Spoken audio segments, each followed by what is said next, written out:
22వ తారీఖున డి హిరేహాల్ మండలం ఓబులాపురం గ్రామం పరిసర ప్రాంతాల్లో ఒక గుర్తు తెలియని శవం, వయసు సుమారు 45 సంవత్సరాల శవం కత్తికోటకు గురి కాబడి హత్య కాబడి ఉన్నది. దాని మీద గ్రామ విఆర్ఓ దగ్గర నుంచి ఫిర్యాదు తీసుకొని కేసు నమోదు చేయడమైనది. ఆ వ్యక్తి యొక్క ఊరు పేరు తెలియదు, అలాగే ఎవరు చంపినది తెలియదు. దాని మీద మన అనంతపురం ఎస్పీ గారికి కేసు వివరాలను వివరించగా సారు తగు సూచనలు ఇచ్చి కేసు ఏ లైన్లో దర్యాప్తు చేయాలో తెలపడం జరిగింది.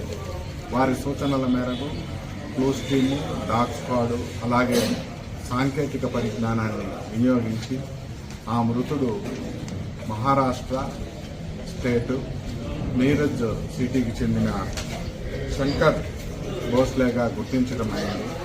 ఆ తర్వాత ఎస్పీ గారి ఆదేశాల మేరకు మా ఇన్స్పెక్టర్ వెంకటరమణ ఆధ్వర్యంలో ఎస్ఐ డి హిరేహాల్ వాళ్ళ సిబ్బంది త్వరితగతిన దర్యాప్తు చేసి నేరం జరిగిన 3 రోజుల లోపల ముద్దాయి మృతుని యొక్క అల్లుడైన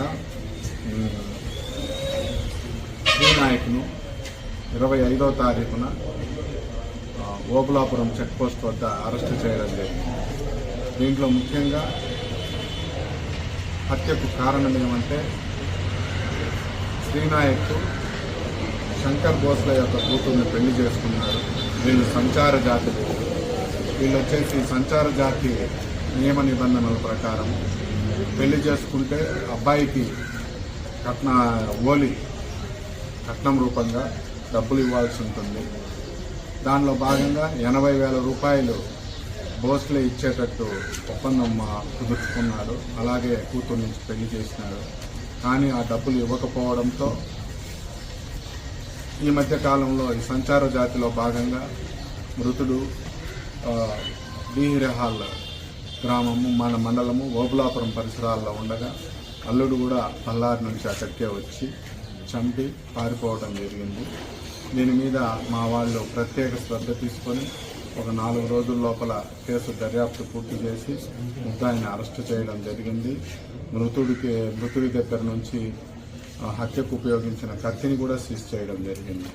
ఈ కేసు దర్యాప్తును త్వరితగతిన పూర్తి చేయడంతో మా ఎస్పీ గారు, మా ఇన్స్పెక్టర్ వెంకటరమణను, అలాగే ఎస్ఐ డి హిరేహాల్ గారిని, అలాగే వారి సిబ్బందిని ప్రశంసించడం జరిగింది.